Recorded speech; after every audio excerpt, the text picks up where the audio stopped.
Hello, welcome to Bet99's The Parleh Show. Rob Conway here, Justin Pooney, and joining in studio all day today. Aren't we lucky? It's Mr. Sean. The guns are back. McClanahan. The gun show is back. I only know how to do the double guns. Yeah? I wish I could perfect the wink in the gun, but I'm not there yet. Yeah, there you go. Yeah? That's it? That's the show. That's your all move? right, thanks for coming. That was off to a great start today, guys. Yes, Great we start. are. And we're going to be talking a lot of different things. It's funny, Ellie was just talking to us off camera about how it's a baseball show all the time. Well, it is August, but we got lots of other news. NFL is just around the corner. NHL stuff to talk about as well. But we will talk about some baseball. Off the top, the Jays last night 1-0 losers to the Guardians. Good pitching performance from Yusei Kikuchi. But what were your thoughts on that? I mean, a team that struggled to get runs in Game 1 against was it Gavin Williams on the mound in Game 1? A shock from Kevin Biggio gets the W, and that's all you need to do is get the win. But seem to be struggling here against the Cleveland pitching. Is there any concern right now for you? I think the Guardians have a good pitching staff in general. They have a lot of young pitchers. I feel like them and the Rays always have good pitchers. Yes. I don't know where they get these players from, but it just always seems like that's the case. Not overly concerned. Again, the Jays' bats have been hot and cold lately. Cold last night. They had a couple guys out of the lineup that are usually in the lineup. And I think they'll bounce back today. I think, again, I like this game to go under the number again today. I think both pitchers, Gausman and it'll be Logan Allen for the Guardians. But not concerned. I think it's just one of those times where you get 9 hits and don't cash anything in, and that's unfortunate, but that's ridiculous just baseball to get 9 hits and not Yeah. cash anything, which has been a problem for the Jays, Justin. That wasn't necessarily all runners in scoring position, but yeah, getting hits at key moments. Yeah, they were hitting the ball. They were continuing to get solid contact. Again, it was bound to happen. They're putting up a decent amount of runs the last 4 games, and you're going to go through the ebbs and flows that we've talked about, where you're going to go dry, right? Let's just hope that was just the one game they go dry and they go back and they start putting up some more runs on the board. I do feel bad for Yusei Kikuchi. That was a very, very, very good performance he put together last night. 7 innings pitched, 3 hits, 1 earned run, 6 strikeouts. It was a good performance he put together that was kind of spoiled by the loss. Again, as Sean mentioned, there were some people out of the lineup. I do wish they cashed in runners in scoring positions, because that has been a problem that has been festering on pretty much the entire season. It's something that they need to address. Otherwise, when it gets close to playoff time, you don't drive in runs when it matters the most. You're going to lose more than you win. Yeah. I do think, like you said, with Kevin Gausman, I do expect a better performance from him, because he didn't have a good showing last week in his last start. So I do suspect he will come out better. Again, they weren't going to win 20 straight games, 12 straight games, whatever. No. They had a nice streak. Let's keep the good times going. They'll keep it rolling, right? Interesting to see. It sounds like Manoah will get the start in the 1 o'clock game tomorrow, and then questions abound whether or not Hyun-Jin Ryu will make his start, or if they go back to Kikuchi on regular rest with the Cubbies. They're up next, right? Yeah, Cubs are coming into town. Should be a good series. No Stroman. He's not hurt, is he? He's not pitching, though. He's not as probable at the moment, but I don't think he's hurt. But should be interesting to see a team that's red hot right now in the Chicago Cubs as they come in the weekend. Speaking of questions in the rotation, that goes to the Tampa Bay Rays and Shane McClanahan, who was a Cy Young contender for a very, very long time. Kevin Cash saying yesterday that it is probable that he will not pitch for the rest of this season. Terrible news for the Rays. Good news if you're in the AL East and you're trying to track down them or maybe not the division with the Orioles, but obviously bad news for that rotation. They did add a pitcher at the deadline, so it looks like that was a good decision. Yeah, bad news for the Rays. I mean, they had McClanahan was looking at to be one of the favorites to win the AL Cy Young. Deals with a back injury and now this forearm injury, and Kevin Cash also saying that everything is on the table now when looking at this injury, from Tommy John to flexor surgery or loose body removal. And that is removing cartilage or from around the bone. So loose body removal just sounded funny to me. And so, it's not good for the Rays. We'll see. They're 2 games back in the AL East now. We'll see what if they can catch up to the Orioles, who are red hot as well, and not liking their chances. McClanahan also had Tommy John surgery back in college, right? And I think he said that it took him, and that was 7 years ago, and he only said he finally felt 100% a couple of years after, right? So let's hope that it's not Tommy John surgery, because like you mentioned, this is one of the best pitchers in baseball when he's right. A huge blow to the Tampa Bay Rays and their playoff aspirations. It's again, but they've lost a bunch of pitchers already this year, right? This team just continues to find ways. Decades continues to find ways to win and stay relevant and be atop of the AL East. It does now mean that I think their chase for the American League East is over. I think that's kind of done. We'll see what happens in the wild card. Again, this is a team that I wasn't suspecting going to make a World Series run. I think out of those 3 wild card positions right now, the Astros have the best chance. I believe that the Rays will make the playoffs. I don't think they're going to fall off a cliff, but I just don't see them making a deep run, especially now with another one of their leading pitchers for the rest of the year. Yeah, I mean, it's going to be tough for them to be able. The thing about having, a guy like Shane McClanahan, now it doesn't necessarily mean towards getting on a run, but also he's a stopper too, right? Like every 5 days that guy goes out there and you have a really, really good chance of winning, and when you lose that, it's just a key piece. Puts stress on the bullpen too, right now, because you're not getting 7 innings out of somebody like Shane McClanahan every 5 days. And he saw the Jays deal with it to a degree with Alek Manoah, right? I mean, the expectation of him, he never actually was at the level that McClanahan was, but that was the expectation that he was going to be able to do that, and the Jays had to make a pivot from that, and they've done what they've done, and there they are. And it's an interesting AL East as we go along. We'll talk more about the game with Cleveland later on the show, but coming up next, we're going to talk a little bit of NFL. Alvin Kamara has been suspended, Kareem Hunt talking with the Saints, and now with the Colts, because of course there's the big question about Jonathan Taylor. We'll be talking about that and a lot more here on Bet99's The Parleh Show. Justin, Sean, and Rob will be back after this.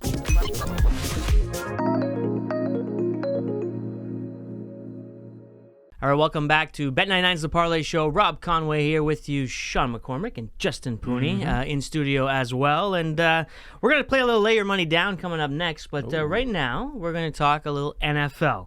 And Alvin Kamara, Sean's been suspended for 3 games. And there's been a lot of talk in the running back market. What the heck's going on here? Then we also have Kareem Hunt visiting with the Saints. So what's the situation? Well, Kamara got suspended for his involvement in a Las Vegas nightclub fight. That was well known last season. The NFL likes to take their time in waiting for the due process and waiting for the law to figure it out before they go and do their process. If it's not a complete, severe, immediate suspension that is caught on video and stuff like that. So now Alvin Kamara set up a meeting with Roger Goodell last week. He wanted to get out ahead of this thing and be like, hey, I know I messed up. Let's figure this out so I can get suspended, and we all know, and my team knows how long I'm going to be out for. So Goodell hands him the 3-game suspension. And he's a key part of this offense. I mean, he underperformed, I think, in my opinion, the last couple of years, at least to the standards that I hold Alvin Kamara to. And he's going to miss a few games. And now it's what do the Saints do to replace him? They want to bring in a veteran like Kareem Hunt, it looks like. They already have a veteran there that just signed there in Jamal Williams, right? Yep. And I mean, that he's a good fill-in back. He filled in for DeAndre Swift last year too. So, I mean, Kamara deserved the suspension. He owned up to it the whole way, saying, I know I messed up, and I embarrassed the league. I embarrassed my mother. I embarrassed myself. I embarrassed the Shield. I embarrassed everybody. And, so now we just wait and see, because, I mean, there's so many good veteran running backs just hanging around the market, and I don't know why nobody wants to sign them. Justin, what's your expectations for the Saints right now? Obviously, they're going to miss Kamara the first 3 games. Derek Carr added. He's, I don't know how good he was last year, not Barry, but he is definitely a competent quarterback, and with the right pieces, he can be great. Yeah. But I don't have much expectation for this team to win much more than 5 games. Really? Well, I think they play in the worst division of football. That's true. Right? They helps. Play in the worst division of football. Yeah. You have Bryce Young, a rookie quarterback, trying to figure out Frank Reich's system. People already questioning his size. I don't really trust their offensive weapons that much this year. You have the Tampa Bay Buccaneers. Look like they're going to go with Kyle Trask, who beat out Baker Mayfield as their starting quarterback, which that tells you where the Tampa Bay Buccaneers are. Then you got the Saints, of course, and then you have the Falcons, who are going to go with Desmond Ridder. Desmond Ritter. We'll see. We'll see. They got Bijan Robinson. Hopefully, Kyle Pitts can have a bounce back year. Yeah, that's true. I think what you're saying is the division is wide open. Yeah, the division. No, but here's the thing: the Saints still have a really, really good defense. Cam Jordan is back. Demario Davis is hurt, but he'll eventually come back. Still got Marshawn Lattimore. They got strong pieces on defense and offense. Look, you got Derek Carr, who's been a Pro Bowl quarterback before. Alvin Kamara will come back after 3 games, right? He's gotten over 1,300 yards every season from scrimmage, right? Jamal Williams got a whole bunch of touchdowns last year for Detroit. 17 of them. Broke Barry Sanders' record. Michael Thomas will be back. We think. He looks good in training camp. We think he'll be good. Michael Thomas, ladies and gentlemen, broke the all-time single-season record for receptions not too long ago. Yeah. You have Chris Olave, right? There are pieces in New Orleans to be a very good team, NFC South relatively wise, right? I think they're the best team in that division. They're going to win that division. They're going to get a home playoff date, right? It is what it is. I think the Saints will be a good team this year. They're not going to be in the upper echelon. They'll be a 9 to 10 win team this year just because of the division they play in. But they're not going to compete with San Fran or Philly, right? No. But will be a playoff team in the NFC because they play in the worst division of football. Let me ask you this. This is not meant to be mean or anything, but the worst playoff record to ever make the playoffs was your 7-9. No, the Carolina Panthers did it too. Okay. Well, what I've Googled, they're the ones that get. Yeah. But did we win? We won a playoff game, did we not? Against the defending Super Bowl champions. All I was going to ask you was, do you think it's the first time that a 10-loss team makes the playoffs? No. I think the Saints are good enough to win at least 9 games this year. So they're going over 500. Yes. Okay. Yeah. Maybe. I think they'll win more than 7 games. Didn't they beat the Saints too? They did. They did. The defending Super Bowl. Sorry to interrupt. No, all good. Remembering the Marshawn Lynch run, I believe. Completely agreeing with Justin here that it's not even that the NFC South is weak, but the whole NFC is weak, right? So a lot of games are going to be up for grabs. A lot of parity, I think, on that side of the league, and we'll see. I think that's between the Saints and the Falcons who can win this division, and I guess I trust the Saints a little bit more. When you look at more talent. When you look at the NFC, it's basically there's Philly, who's kind of the clear-cut number 1. Yeah. Then you got San Fran, who has a really good roster, but we don't know what Brock Purdy, how he's going to perform. Yeah. Then there's Dallas, Seattle, Minnesota, Detroit's. Detroit's everybody's really high on Detroit, but we don't know if Detroit can actually live up to that. Right, so the NFC, I think it's Philly's conference to lose, and kind of there's another group of good playoff teams, and then there's fringe teams, and then there's just a whole bunch of garbage at the bottom. Well, I'm going with yes.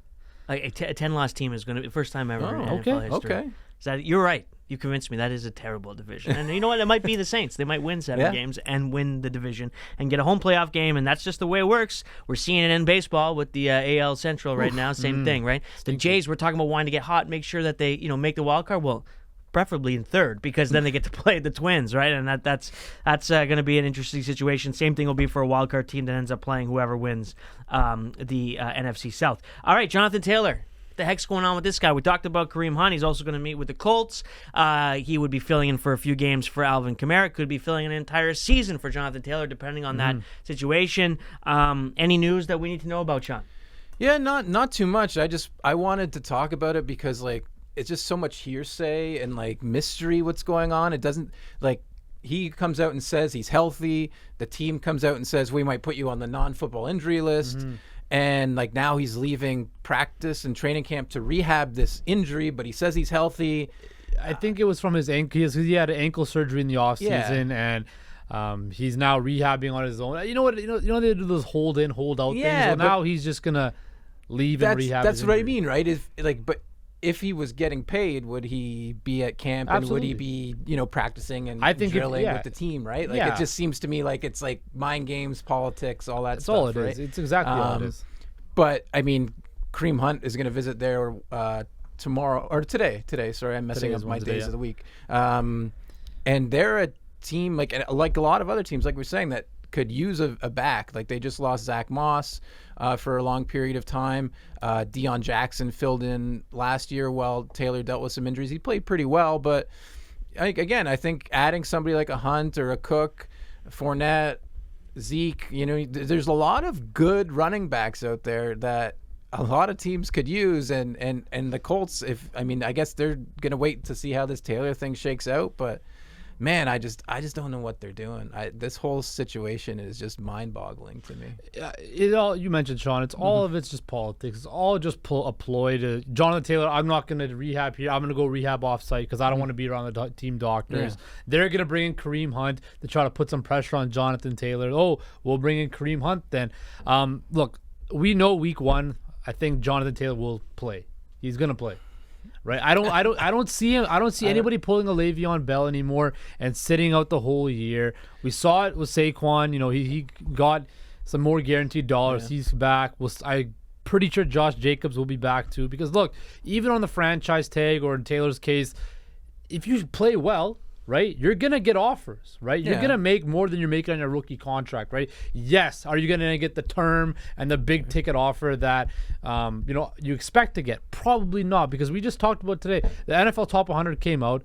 Josh Jacobs was the 12th overall player, and he's led the league in rushing, right? So it just shows you. And Justin Jefferson, the best wide receiver in football, was ranked number 2. So it shows you the disparity of how people view running backs and how they view receivers. But if you want to get paid, you still got to play. And I suspect both those guys, Jacobs and Taylor, will both play week 1. Let's just hope they don't get hurt, though, and have an Earl Thomas situation where he flips the bird off at the coach for making Jonathan Taylor will make more money this year than he's made in his career at this point. I'm sure there's other revenue streams for him, but I think you're right. I think he will end up playing, maybe not game 1, maybe he waits a game or 2 just to stick it to Jim Irsay a little bit, but I think the amount of money that's on the table, he's going to want to pick up. All right, after this, we'll be back, and we are going to be playing a little Lay Your Money Down after this.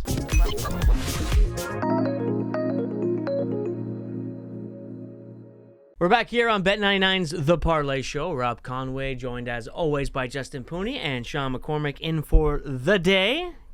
Glad to have you. And we're going to play a game that we like to call Lay Your Money Down. Wow, we didn't plan that. We did not plan that, and everyone jumped in, and I don't know. That's why I kind of died at them. I'm not gonna. No, I like it. You got to be a team player. We need to have like a big loud stinger.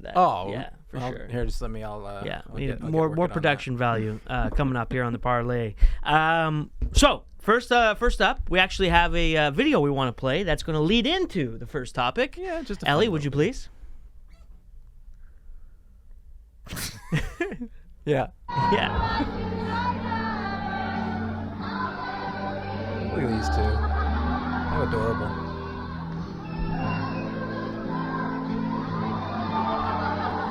Oh, look at those moves. Oh, wow. How about that deep V? Who is that? It's Bergeron and Marchand at McAvoy's wedding. I wouldn't expect Bergeron to be doing this. Good for him. That's, letting loose. Siri caught on to Brad Marchand. Okay. What does she have to say? She just said, here's Brad Marchand. Okay. So before we get into the Lay Your Money Down question, I was watching something, and I think it was Milan Lucic, and he said, I was on Twitter, and he said that it might not have been this wedding. There was a couple, I think, Bruins weddings this summer, but I think it was that one, if that was the one in Lake Como, was it? I think so. Yeah. That they didn't serve beer until like 8 o'clock, so they're just drinking like Negronis and wine from noon. That is just that's a dangerous, terrible idea. That's where you're dealing with a bunch of hockey players that like to get after it, and you don't give them a few Coors Lights to mix in. That can be scary. I'm getting married next year, and the venue won't serve shots before dinner, which I think is a great idea. Great idea. You gotta come on. That's a big day. You gotta have shots. More. Yeah, I mean, you could maybe do your own, but the venue themselves, they won't serve you shots. No, they serve you drinks, but not shots before the dinner's served. On my wedding day, I just kept having half beers. Smart. No, but it's just like, it's only half a beer. Yeah, but you have 10 of them. That's 5. That's still 5 pints. But anyway, that's a bad idea to not be serving something a little lighter than like hard liquor or wine for sure. Yeah, I was hoping Barney was going to be on for that video. That's why I was mostly I was going to ask him about the best weddings dancing at his wedding and what other players did and stuff. But I mean, we'll save it for another time. All right, but lay your money down. Who will be the next captain of the Boston Bruins? Sean? I'm going to go with the man who was just married in that video, I'm going to go with defenseman Charlie McAvoy. Really? Yeah. He's there for the long term. Mm-hmm. He's a great player. And he doesn't have the bad reputation in my eyes of Brad Marchand. So I'm going to go with McAvoy. My second pick would be Pasternak, and my third pick, I guess, would be Marchand. It's Brad Marchand. He's going to be the next captain of the Boston Bruins. Been there for 15 years. He has quieted his antics down of late. Sure, right? sure. I guess. And it just seems so fitting for him to be the next captain of the Bruins. He's been there for so long. He's been such a big part of Boston sports and Boston sports culture over the last decade plus. I get it with Charlie McAvoy. I don't think Pasternak is ready to take that leadership role of being a top. The guy. Yeah, he's an alternate, and so is Krejci, but Krejci we don't know doesn't look like he's going to return Yeah. to the team, at least like he's saying he doesn't want to rush a decision. He might not even make it until Christmas time, he says. Yeah. So he's and then, but Marchand's only there for, at least under contract now, until the 25-26 season, right? So do you want to make him your captain when again, that's 2 years from now, but he's on the way out, or do you want to make your captain now somebody who's under contract until 2030 or 2031? I think we can expect Brad Marchand's going to sign at least one more deal with the Boston Bruins. I would agree. Alongside Bergeron, he and Bergeron are going to both, play their full careers with the Bruins, and I just think that's going to happen. Then look, Charlie McAvoy is still a young guy, right? Maybe after that he could be the captain, right? Yeah, maybe. He got drafted in 2016, right? So he's still fairly young in his career, in his prime. But I think you just got to do right and make Brad Marchand the captain of the Boston Bruins because he's been there for so long, been such an important leader in that locker room. Yes, he's had a lot of issues. I and dislike antics. him so much. That's probably because we all dislike him. We can't see him being the captain. But in Boston, in that locker room, he's revered, so he will be the captain. He's the captain. I don't know. Charlie McAvoy. That's not. I'm trying to go off the board. Yeah, no, I appreciate Brad the Marchand discussion so that it created. So much. Well, then somebody bites people. It just bothers me. That's your personal bias. Bothers me. Yeah. Well, that's okay. You're allowed. Okay. You're allowed to have that. But unfortunately, he will. For you anyway. Unfortunately, he will be the next captain of that team, unless Zdeno Chara No returns. Pasternak. You guys no love for Pasternak? No, he's not. He puts the puck in the net, man. It's different, man. I know. Being the I get captain it. than being the best player on that team. I know. Just ask John Tavares. Yeah. Karlsson Trophy odds. That's the graphic we have coming up next because Erik Karlsson wasn't supposed to read that part of the rundown, but anyway, Erik Karlsson. Where is he on this list? Number 8. Number 8 at plus 1,700 at Bet99. He's now with the Pittsburgh Penguins, and I would like you to lay your money down. Justin, will he repeat as said Norris Trophy winner? No. Okay. The Norris Trophy is basically just whatever defenseman Can't spell Norris without no. That's true. The Norris Trophy is just basically whatever defenseman gets the most points in the season wins the trophy, right? Let's be realistic here. You know, you got Karlsson, you had Adam Fox, Cale Makar, Roman Josi, Giordano, right? All that just led the league in points as a defenseman. Last year, of course, Karlsson had 101 points, shattering, records that we haven't seen done in a very long time. I'm going to go with Quinn Hughes. Because Quinn Hughes finished second in defenseman scoring last year at 76 points. I don't suspect Erik Karlsson is going to lead the league in defenseman scoring again. Quinn Hughes has improved every single year. He went from 41 points to 68 points to now 76 points. So if he can get into the 80-point range, which he's certainly capable of doing, he's going to lead the league in scoring as a defenseman. He's going to win the Norris Trophy. John? And that's no bias whatsoever right there. But I won't call you out for the bias. I mean, it's definitely possible. I'm not laying my money down on Karlsson to repeat. I'm also not going to lay my money down on Cale Makar, even though he would be my Can we get the list back up there? He would be my pick, but at plus 190, I don't think that's a good enough value there. I think there's just so many obstacles in the way at that short of a price. But I think he is a shoe, and he won it the year previous. I think he's a finalist the last 3 years.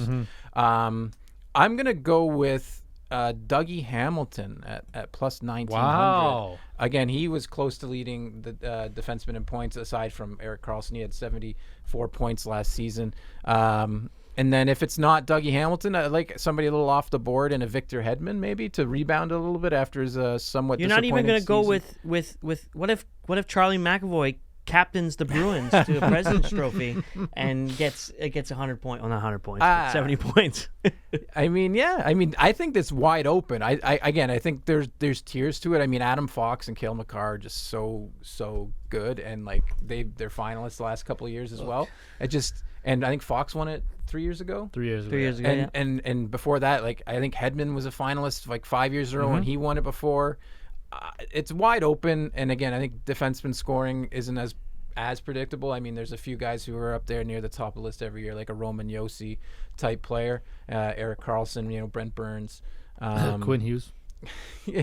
Sure. Again, I think I'm going with the old guard. I'm either going with Hedman. I like Hedman. That was a good poll, and I liked Roman Yossi on that list. Yeah, he's a young guy man's game now, guys. Young man's game. Yeah. I know you guys don't stay up to watch Canucks games, but just watch Quinn Hughes play. Yeah, watch him play. Watch Jack Hughes. Watch Quinn Hughes play. We get it. Jack Hughes is electric, but I tell you, there's no defenseman that's a smoother skater than Quinn Hughes that can move the puck like he can. All right, watch him. We got to keep rolling here. Lay your money down. The Orioles at -170 or the Rays at +134, who just lost their ace, as we said earlier in the show, for the rest of the season. Justin? I said it earlier in the show that you lost McClanahan. You're done. You're done. Yeah. The Orioles have the division wrapped up. Hopefully Kevin Brown can start announcing some games for the AL East division champions, Baltimore Orioles. But yeah, the Orioles are going to win the division. Yeah, okay. and yeah, I'm going to go with Baltimore as well. I think they have a pretty easy schedule the rest of the way. I think they're currently the better team. And once the rosters expand even further, I think they could bring up a couple of younger players that can help out this team as well. So it's definitely the Orioles for me, and that's not a terrible price. Obviously, if you thought about this a few weeks ago, like we've been pumping up the Orioles. I mean, at least I have for the last little bit. You could have definitely got a better price, but we'll see. I like that it's still -170. At least he has. You have been too. You've liked their prospects. You've been name dropping Holiday for a while. All right, last one we're going to get to because it's going to set up our next block, and that is lay your money down. We saw Kikuchi last night. Fantastic performance. He's been good this season, Sean. Yeah. But you are Ross Atkins or John Schneider or whoever makes this decision. Game 3, well, they'd have to get through the wild card, but Game 3, or Game 1 probably actually if they get through the wild card, because the third starter will have to start Game 1 after playing the first 2 games. Yeah. Lay your money down. Bassett or Kikuchi as a third starter in the playoffs, and I guess they could also be in a best of 3 series. But last year it was 2, so I just came to my head it's only 2. Yeah, hopefully no sweeps this year. Hopefully the Blue Jays can manage to get into the playoffs and then can manage to get a third game into the playoffs and beyond. Yeah. Again, that's a personal bias, but I'm okay with that. I'm gonna go with Kikuchi. I think he's had a better season if you look at the numbers. And he's rolling right now. I think just 4 earned runs in his last 5 starts given up, so that's really solid. Better underlying stats, gives you a better look. He's a lefty, right? So again, depending maybe if the lineup's better against lefties or righties, maybe you can alter your decision that way. But I think Kikuchi's been the better pitcher, so I'm going to lay my money down with Kikuchi. Yeah, he's having his best season of his career right now, Kikuchi, numbers wise. You got to go with him. Chris Bassett's been very good, but of late he hasn't been as strong. And in the playoffs, you got to go with the hot hand, right? And of course, that's going to be Kikuchi. He's playing well, and I think he deserves it. After a rough year last year, bouncing back in a strong way, it's growing a beard. He's got the playoff beard already. Beard. He's already got the playoff beard, so you got to put him in the playoffs. I'm going with Chris Bassett. I think, you can trust him a bit more. He's got 8 pitches. But we will set up Game 3 of the Blue Jays and Guardians after this.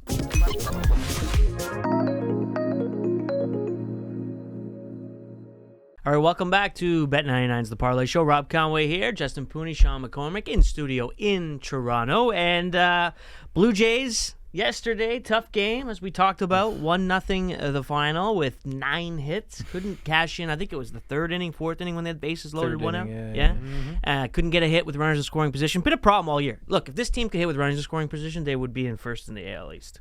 They might be first in the league. Yeah, it's craziness. Like Yeah. I mean, you had Dispersion between their general average and the averages running in scoring position is crazy. And you noticed that against the Orioles last week too, right? Like the Orioles had runners on and they just Cashed them in. sack fly. Yeah. The Jays have bases loaded in the third inning yesterday. Strikeout.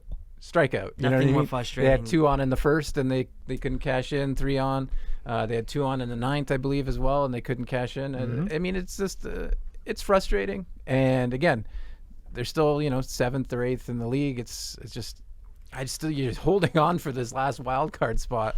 Only 2 games ahead of the Mariners now. Mariners won 6 in a row. Hottest team in baseball. Well, the Rangers have an 8-game winning streak. Okay, well, relative since the All-Star break, them and the Cubs have been the best team in baseball. Julio Rodriguez is back into his fine form.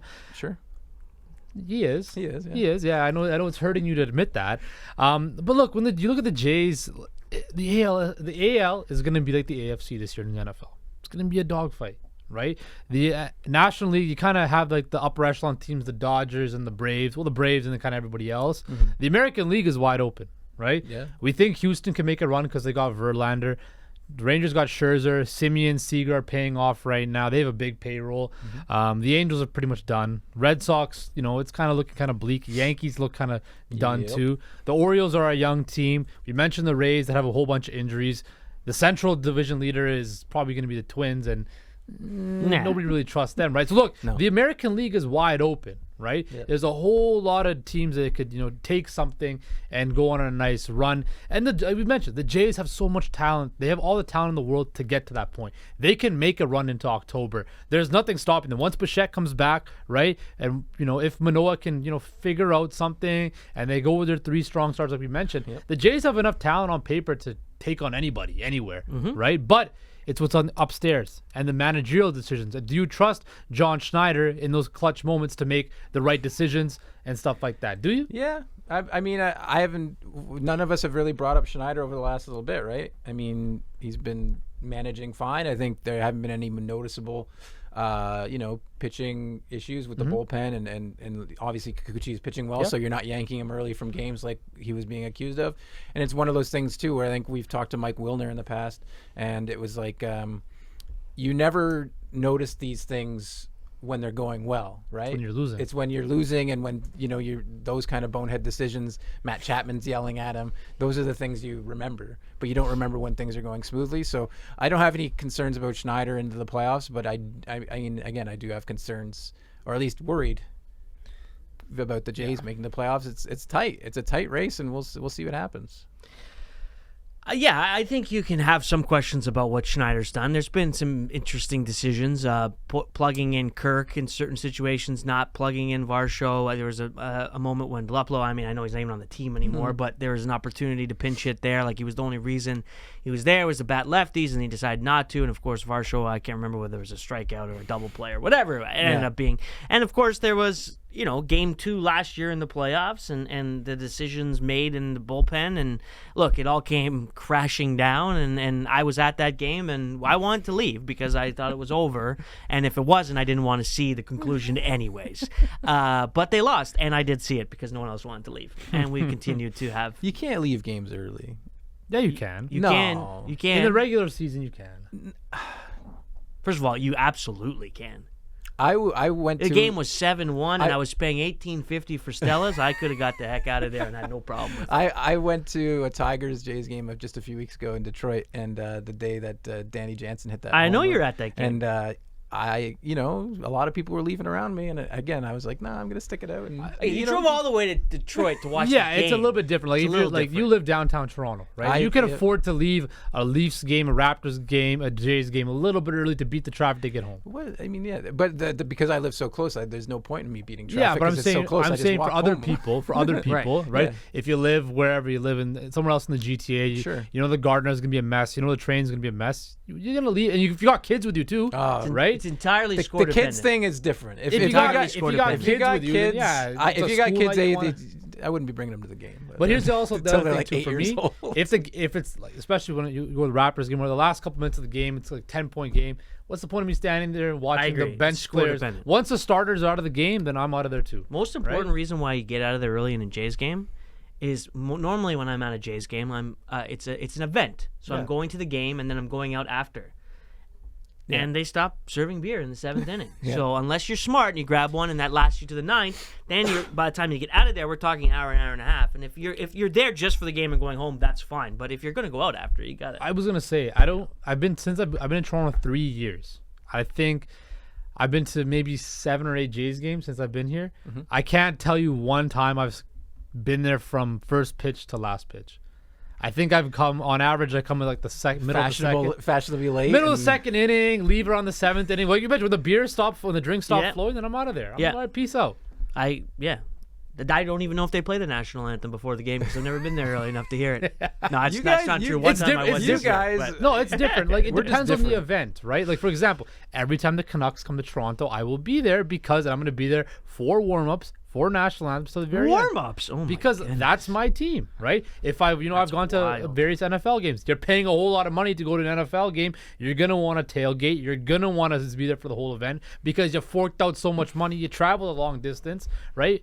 Raptors games, Jays games, regular season, who cares? You can leave a little bit early. I sort of agree. I feel like in baseball where there's no limit to you coming back, there's no clock against you. I mean, obviously there's the 3 outs, but like there's no time. So like you can come back from 10 runs down in the 9th if you need to. But if there's 5 minutes left in a hockey game and you're down 6-1, you're probably not. I would probably maybe consider leaving that, but I'm not leaving a baseball game early unless I get forced to by the wife or something, Well, we would be meeting up later at the bar because I'd be gone. That's fine. All right, let's get back to the action on the field. And Davis Schneider, who's been a nice little addition to the team, he's doing very, very well, did not get into the lineup. Speaking of decision-making by John Schneider, Sean, was that a good decision? Look, he's added a little bit of flair to the team. He's got the great mustache. They're calling him Babe Schneider, I believe. He's getting up there with 9 hits, 2 home runs, the only guy ever in baseball ever to do it. I mean, you pull enough stats together, you'll be the only guy in baseball to do something. But amazing for him to do that. But did he need a day of rest? Did you think that was important? Not important, but do you think that was a bad decision? Yeah, I think it was because he's only played a few games, right? It's not like he's got the wear and tear of a Vladdy or a Chapman. Obviously, Bichette's out with injury, but like an everyday starter. So for me, I think it was a mistake because this guy has been hitting the ball well, giving your team a bit of momentum. I don't know if he's like a good luck charm around the team or not. That's not for me to know, but I mean, I understood giving Chapman the day off yesterday, but I didn't quite get giving Davis Schneider the day off. I wish it didn't happen. I just think you keep the hot bat rolling while he's there, and if he's continuing to hit the ball well, then leave him in the lineup.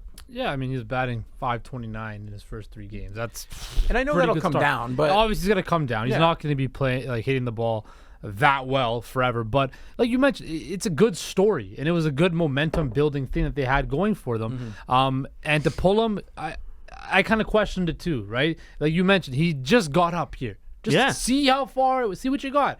Don't pull. You're not in any position to pull the reins back on somebody or to play conservative. You're here in the middle of a playoff chase. You got to play to win, right? Yeah. And if Davis Schneider is out there every game and gives you the best chance to win, then you trot him out every single day because you think that gives your ball club the best chance to win. Yeah, especially because I mean, they played Cavan at second, and he had a great game the day before. So I mean, I've been critical of Cavan Biggio in the past, but I mean, I gotta give him his due. He had a great game on Monday night with the double play and the home run. Absolutely. I understand maybe trying to get him in the lineup, but you could have played him at third and left Espinal on the bench and still got Schneider in the lineup at second base, right?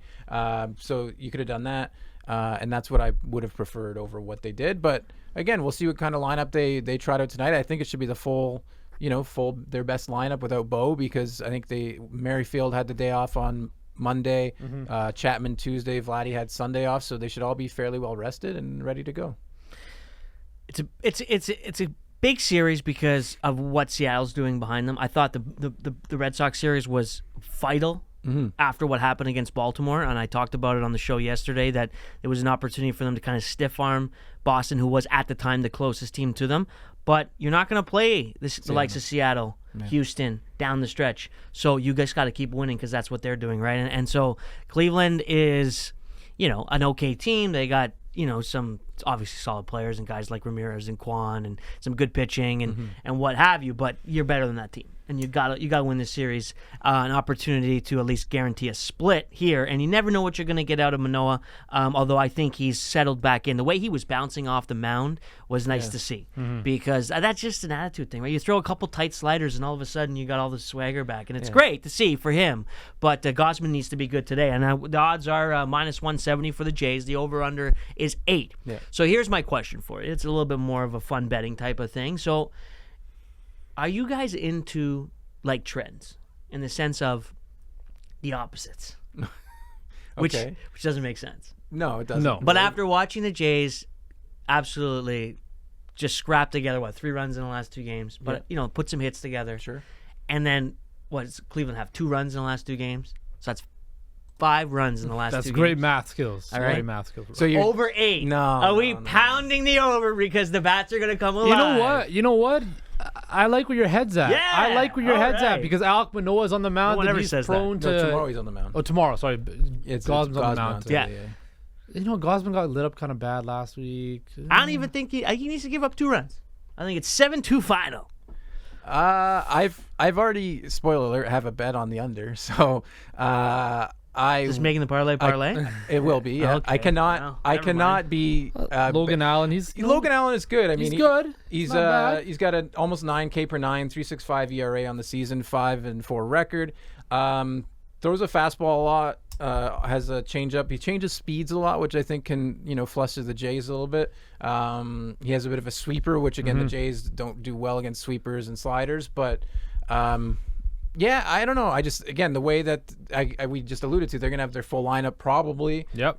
They're the best lineup. So I do agree. I think the Jays do win this game. I'm thinking, 4-2. Quickly, Shohei Ohtani. I think they won last night. Other than that, haven't won a game since the deadline. Not trading him. Biggest mistake? Yeah, they're done. They're Done for they're sure. cooked. They're But cooked. not trading him. I can't believe they didn't trade him. He's pitching tonight, and they're like a pick 'em. But that team, man, the Angels just do everything wrong. Everything. They were what? They're We'll what? see. 7 games out now, and they're what? 3.5. We'll see. You think they're going to make the playoffs? No, we'll see if it was Man, the biggest I sounded mistake. Like, No, the coach it's when a I said massive- that. Playoffs. They're done. 7 games out, it's over. Finished. It's There's totally too many finished. teams they got to climb now. It's done. For the season, huge mistake. But for me, it's did the owner do enough to convince Shohei to stay by going all in? No, it's going all in for what? Okay, yeah. If they To re-sign, try to make the playoffs, sure. right? Like, if try they and- re-sign him, it's fine. It's No, fine. no. Then Once it's again, fine. they Yeah, tried and failed. fine. Ohtani's out of there. He's going to be in San Francisco. He's going to be in New York. He might be he might be a Met. He might be a Seattle Mariner. He is done. It is over. The Los Angeles Angels fumbled the bag once again. Now, if I'm Mike Trout, hell, I'm going to try to do something out of the NBA or MLB or the NFL. Request a trade. Get me out of town, too. I don't agree. want to. Send me home to Philly. I'd rather play in Philadelphia with the Phillies. well, I mean, who wouldn't want to play in that lineup? Right? Like, get me out. Get me out of here. I don't want to be here anymore. The Angels are a dumpster fire, a waste of payroll.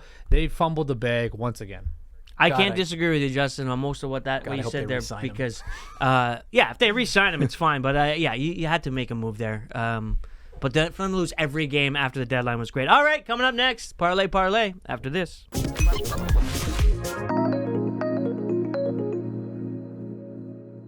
All right, welcome back to Bet99's The Parlay Show. Rob Conway here with Justin Pooney and Sean McCormick. And I just wanted to start off by saying I have not done great with the picks as of late. Last couple ones. It's okay. San Diego Padres yesterday. Since I apologized to Padres Nation, they have been absolutely brutal. So I'm going to do you a favor. Your team stinks. You're trash. All right? You're the worst. Garbage. You're overrated. Yeah. The offense stinks. The pitching's overrated. Everything. Padres are the worst. They're going to go on a run. Everyone take them. There's still only 4 games out of the playoff spot. I know. Yeah, and I'm gonna eat a lot of cake. Crow. Cake. Yeah, You don't get Cake's cake. good. Sorry, You don't get cake if you're I just wrong. Cake's a wanted good cake, thing. man. I want my cake, and I'm gonna eat it too. I was very bullish on the Padres in the second half, and I still do think they'll make the playoffs. But hey, man, there's only 49 games left. Come on, Padres, get it together. You're man. welcome, Padre Nation. You guys stink. There you go. Yeah, Maybe well, that'll hopefully- turn it around. the Because old when re- I looked into the camera and said they stink, Hey, the old they went on reverse- a run. reverse So, curse. Yeah, the reverse I'm curse. good at that. Well, they blew it last night. So we're going to get to the picks. We have 2 coming out of the Blue Jays game and then 1 in the NL West that I'm taking. But we'll start with you, Justin. What do you got? Jays get the dub in Cleveland today. Kevin Gausman takes the mound. They snap their 4-game losing streak. I do think they get back in the win column. I do think it's going to be a low-scoring game, but the Jays will eke one out. I say 3-2. Okay, yeah. I mean, thank you for supporting my pick, too, Yeah. because I'm going to say they win 4-2 is my prediction. But, yeah, I mean, even though you said Kevin Gausman had a rough start in his last outing, and he kind of did. He only went 4 1/3. Gave up just 3 runs, though, and struck out 6. So, by his standards, not a great start, but still okay. I do expect him to roll tonight. Again, the Guardians' offense is not very good. No. Not a lot of names in those lineups that you could recognize to the casual fan. And 8's a big total for, again, like you said, Rob, they haven't scored much in this series, and I don't expect them to continue that. So let's go with the under in the Jays game. Okay. I like it. Well, I don't. I mean, I do. I don't. No one wants to watch that. And also, I think the bats may come alive tonight. But Shohei Ohtani's on the mound, and that means I'm on the Giants. All right, because the Los Angeles Angels, they stink. Angels And suck, yeah. much like the Padres in the in California, not very good. So I'm going with Ryan Walker's on the mound with their plus 150. I'm going to take the plus money. If you put those all together, you will get plus 551 at Bet99. Good luck with that, gentlemen. Thank you very much. I'm on the road tomorrow, heading to see Barney in Ottawa, and we'll get a little bit of footage of that. Should be a lot of fun.